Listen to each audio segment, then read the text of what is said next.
Puji Tuhan, haleluya. Salam sejahtera bagi Bapak Ibu Saudara sekalian. Kita kembali akan merenungkan firman Tuhan dalam Renungan 79.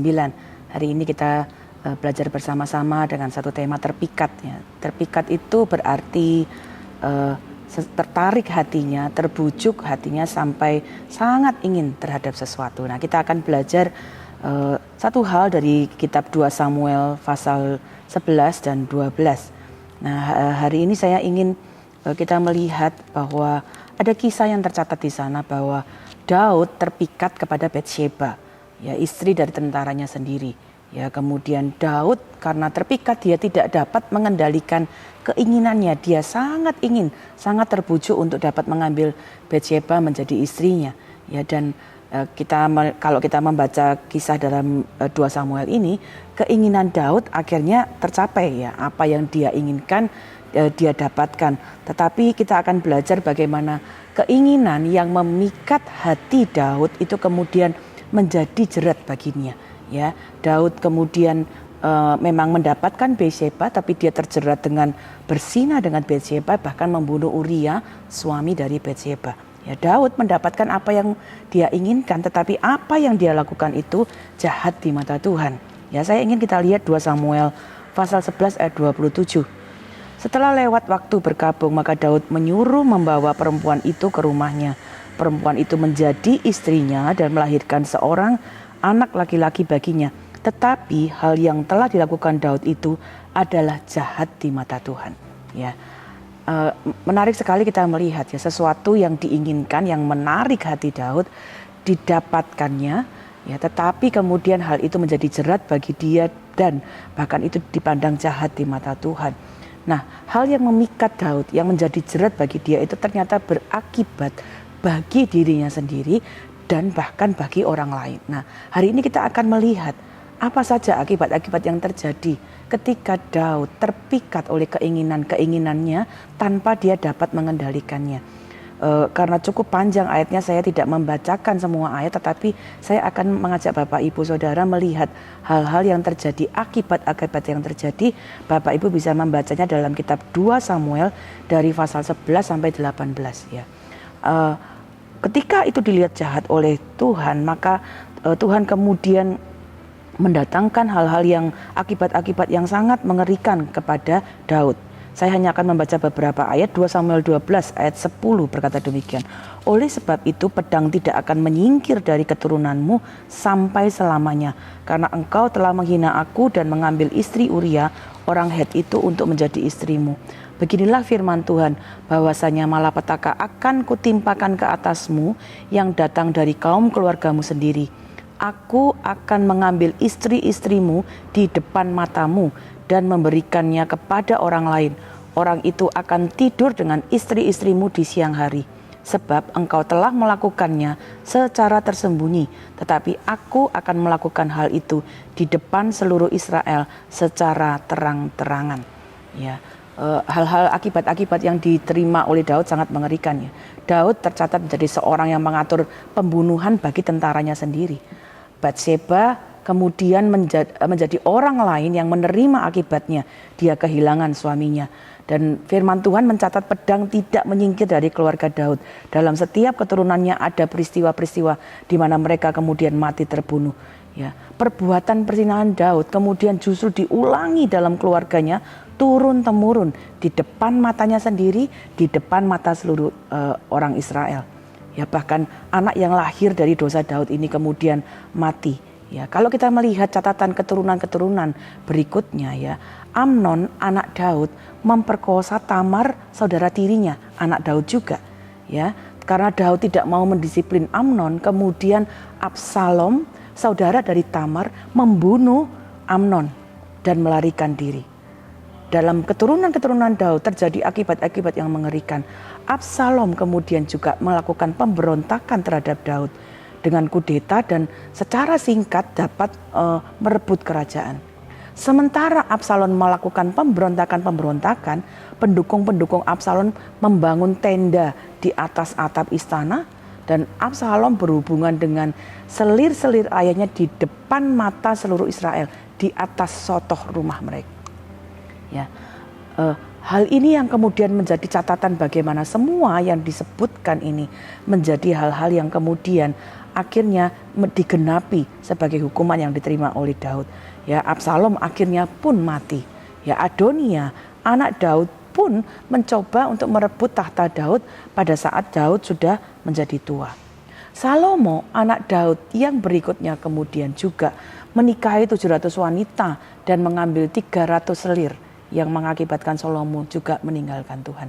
Ya, Daud memang diampuni, Daud dipulihkan, namun akibat dari dosanya, akibat dari keinginan terpikat dengan keinginan yang tidak dapat dikendalikan, harus ditanggung bukan hanya oleh Daud, tetapi oleh banyak orang, oleh Batsheba, bahkan oleh keturunan-keturunannya. Apa yang kita bisa belajar? Kita perlu hati-hati dengan keinginan-keinginan yang memikat hati kita.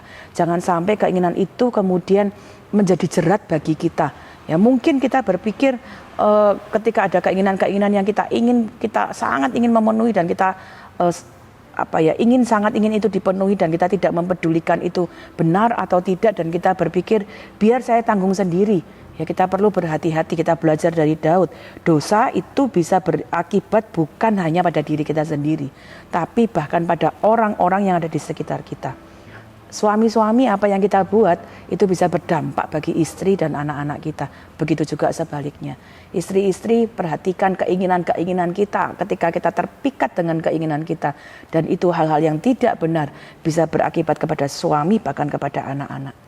Orang tua, apa yang kita lakukan, apa yang membuat kita terpikat dengan keinginan-keinginan kita, kita harus kemudian waspada karena itu bisa berakibat bagi anak-anak kita. Demikian sebaliknya, anak-anak, apa yang kita inginkan, ya, apa yang kita lakukan yang memikat hati kita, kita perlu hati-hati. Jangan sampai itu kemudian hal-hal yang menyimpang, karena itu bisa berakibat pada orang tua kita. Mungkin nama baiknya, ya, mungkin banyak hal yang berhubungan dengan orang tua kita. Karyawan, apa yang kita bisa, ya, apa yang kita buat dengan keinginan-keinginan kita bisa berakibat pada perusahaan kita, pada pimpinan kita. Ya, demikian juga sebaliknya. Ya. Apa yang kita inginkan, ya, dengan kehidupan kita, kita wajar kita punya keinginan, ya, atas apapun juga, ya, kita ingin dengan jabatan, kita ingin dalam hal-hal keuangan, keinginan kita dalam hubungan-hubungan kita, keinginan kita dalam kebutuhan-kebutuhan. Setiap manusia punya keinginan, tetapi hari ini mari kita belajar hati-hati dengan keinginan yang memikat kita. Jangan sampai hal-hal yang memikat kita itu justru membawa kita di dalam dosa, seperti yang diingatkan di dalam Yakobus pasal yang pertama ayat yang ke-14, surat Yakobus 1 ayat 14. Saya ingin bacakan. Tetapi tiap-tiap orang dicobai oleh keinginannya sendiri, karena ia diseret dan dipikat olehnya. Ada satu peringatan, hati-hati dengan keinginan-keinginan kita. Apa yang kita inginkan harus diuji, harus diteliti oleh diri kita sendiri. Apakah hal ini sesuai dengan kehendak Tuhan atau tidak. Ayat 15 dari Yakobus 1 berkata demikian. Dan apabila keinginan itu telah dibuahi, ia melahirkan dosa. Dan apabila dosa itu sudah matang, ia melahirkan maut. Tidak ada yang salah dengan keinginan, tetapi ketika keinginan itu tidak sesuai dengan kehendak Tuhan, memikat kita dan kita tidak hati-hati, itu akan menjadi jerat yang membawa kita kepada dosa, bahkan kepada maut. Karena itu hari ini mari kita belajar berhati-hati dengan apa yang memikat hati kita, apa yang menarik hati kita untuk kita terbujuk kemudian sangat ingin kepada hal itu. Ya, karena itu mari kita belajar pada saat kita punya keinginan, ya, tentang apapun juga, apa yang kita bisa lakukan. Pertama, doakan hal itu. Apakah itu sesuai dengan kehendak Tuhan atau tidak? Atau kita ingin sesuatu, sampaikan keinginan itu kepada Tuhan. Tuhan, aku ingin hal ini, apakah ini sesuai dengan kehendak-Mu atau tidak? Dua, kita juga bisa merenungkan, memikirkan baik buruknya, ya, keinginan-keinginan kita ini, apakah ini sesuai hal yang tepat, apakah ini memang sesuai hal-hal yang kita memang butuhkan, ya. Renungkan juga ini keuntungannya, kerugiannya, dan juga kita dapat mendiskusikan itu dengan sesama anak Tuhan, dengan orang tua kita, dengan rekan-rekan kita, apakah hal ini baik atau tidak. Tentunya kalau itu baik kita dapat teruskan dan memohon berkat Tuhan. Tetapi kalau tidak, segera hentikan sebelum itu kemudian menjadi jerat yang membawa akibat bagi kita. Hari ini kita belajar Daud terpikat oleh keinginannya ketika dia tidak hati-hati. Akibatnya itu turun-temurun bahkan sampai kepada anak-anaknya. Daud diampuni tetapi konsekuensi akibatnya dia tetap terima. Karena itu hari ini mari kita belajar untuk dapat berhati-hati dengan apa yang memikat kita. Terus hidup di dalam kehendak Tuhan supaya kita tahu apa yang menjadi kehendak Tuhan dalam kehidupan kita. Suratan 1 Yohanes 2 ayat 17 berkata demikian.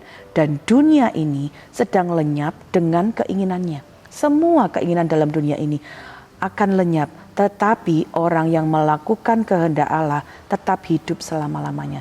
Dalam terjemahan bahasa Indonesia sehari-hari dikatakan demikian. Tetapi orang yang menuruti kehendak Allah akan hidup selama-lamanya. Karena itu mari kita belajar ketika ada keinginan-keinginan kita, selaraskan apakah itu sesuai dengan kehendak Tuhan. Tuhan, ini sesuai dengan kehendak-Mu atau tidak? Tuhan, ini sesuai dengan rencana-Mu atau tidak? Karena saya percaya Tuhan punya rancangan yang terbaik bahkan dalam keinginan-keinginan kita. Tetapi ketika ada keinginan-keinginan yang tidak sesuai dengan kehendak Tuhan, kita harus berhati-hati, jauhi itu, tinggalkan itu dan kembali tanya apa yang menjadi keinginan Tuhan, sehingga rencana Tuhan, keinginan-keinginan kita selaras dengan keinginan Tuhan. Dan apa yang kita inginkan dapat jadi berkat. Sehingga ketika kita dapat melakukan sesuatu, dapat menerima sesuatu, atau memperoleh sesuatu, apa yang kita dapatkan tidak menjadi celah, tidak menjadi jerat, tidak mengakibatkan hal yang negatif. Tetapi sesuatu yang kita dapatkan, sesuatu yang kita ingini kemudian kita peroleh, justru dapat menjadi berkat bagi orang lain. Apa yang kita dapatkan dapat menjadi sesuatu yang juga diterima dan juga dapat dinikmati oleh orang-orang di sekitar kita. Keinginan kita yang sesuai kehendak Tuhan pasti akan menjadi berkat bagi kita dan bagi sesama. Hati-hati dengan apa yang memikat kita, biarlah kita belajar semuanya sesuai dengan kehendak Tuhan. Puji Tuhan, demikian yang dapat kita renungkan hari ini, biar ini menjadi bagian yang menjadi petunjuk dalam kehidupan kita. Mari kita berdoa. Bapa dalam surga, terima kasih kami dapat belajar dari firman-Mu untuk kami dapat hati-hati dengan keinginan-keinginan yang timbul di dalam kami. Dengan apa yang membuat kami terpikat, apa yang membuat kami sangat ingin memilikinya atau sangat ingin melakukannya.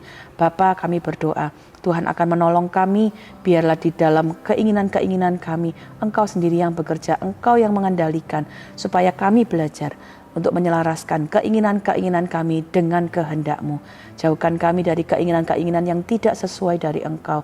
Kalau ada hal-hal yang tidak sesuai dengan kehendak Tuhan, Tuhan mampukan kami untuk menjauhinya, untuk menolaknya.